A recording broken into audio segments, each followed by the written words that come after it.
matataas na interest pag malaki po yung deposit. Opo. Ginong Chief Justice, kasi nag-testify po si Ombudsman Morales.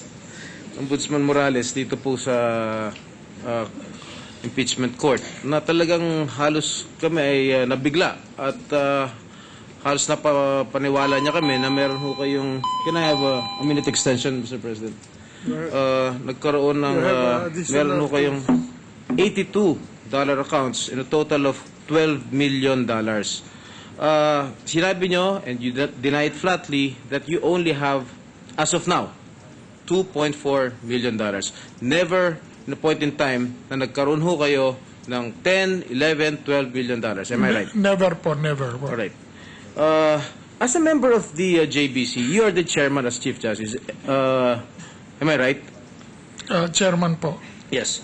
By law po. According to the Ombudsman, you did not vote for her to be included in the shortlist for the office of the Ombudsman. Opo. Why is that so, Mr. Chief Justice? Kasi po, I would like to be honest, siguro, although we were civil to each other, although we were civil to each other, alam naman po ninyo, in any, siguro, may undercurrent na po nung distrust, or sabihin natin, for lack of a better word, may element na po siguro nung basta hindi kami magkaalyado. At ano po bang ibig sabihin nun? Kasi po, alam naman po ninyo, nung kami na bakante po yung Chief Justice, yung position ng Chief Justice nung 2010, nung nag-retire po si former Chief Justice Puno, isa po sa mga contender dyan ay yung pinsan ni Ombudsman Morales, si Justice Antonio Carpio. At siguro doon po nagsimula yun alam ko kakampi siya sa pinsan niya. Siyempre, hindi naman siya kakampi sa akin. So doon ho nag-umpisa yung inyong animosity? Doon nagpipilian hindi pa po animosity doon, pero medyo yung siguro, for lack of a better term, as I said, distrust, whatever that means. Siya po ang walang tiwala sa inyo o kayo po walang tiwala sa kanya?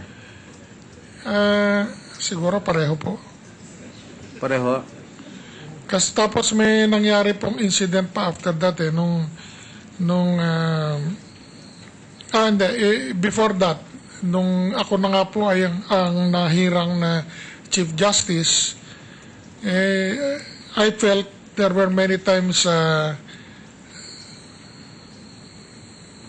have to be careful about what I say. Medyo nagkakagirian kami, although in a very subtle way, ni Justice Carpio. Siguro natural lang po sa isang collegial body yung ganun.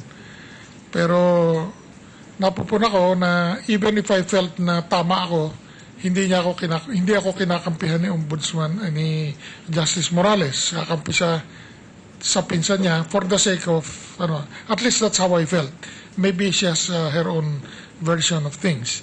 But ganun po yung nangyari doon until dumating na nga po yung kanyang retirement. Humihingi po siya ng isang napakalaking budget for her retirement. Sabi ko, hindi naman yan yung usual budget ng justice ng retirement ng Justice of the Supreme Court. Masyadong almost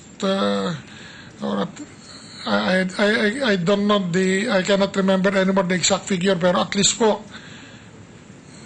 malaki po talaga. Malaki po ang hinihingi niyang budget. Sabi ko, hindi pwede. Siguro minasama niya yung ganun. Ibig niyo po sabihin, humihingi siya ng malaking budget sa kanyang... Not personally po, no? I will have to hasten to say na hindi naman si Chief Morales yung pumunta sa opisina ko sa sinasabing, bigyan mo ko ng ganitong budget. In fairness to her, hindi naman po. Actually, ang nagsabi sa akin yung clerk of court. At siguro doon na niya dinadaan sa clerk of court yung hiling niya sa akin. So, ganun po. Hindi ko siya napagbigyan. Ang binigay ko lang po sa kanya yung usual level ng binibigay sa retiring justice. Kasi hindi ko naman po maintindihan kung bakit special budget yung sa kanya na hindi naman na-enjoy ng ibang justice. So, Magkano ganun po. po hinihingi, Chief Justice? Hindi ko po maalala yung isa pero malaki po. Siguro mga Magkano ba yung regular ang retirement? regular budget po ng retirement for justice po mga nasa mga 500 to 600 mga ganun po 500,000. Pero hindi naman yung binibigay sa kanila in cash. Pwede kung gusto ninyong mag-sabbatical leave, pwede ninyong gamitin sa retirement program, pwede ninyong ginagamitin sa retirement party, yung ganun pong So ano mo yun? Doble o triple hinihingi ng clerk of court? hindi naman yata, pagkatanda ko, hindi naman umabot ng triple, hindi naman po. Doble lang.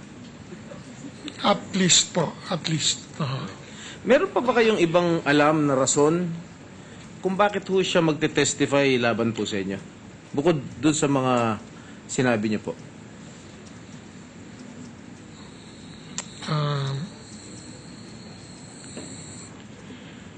Sige po.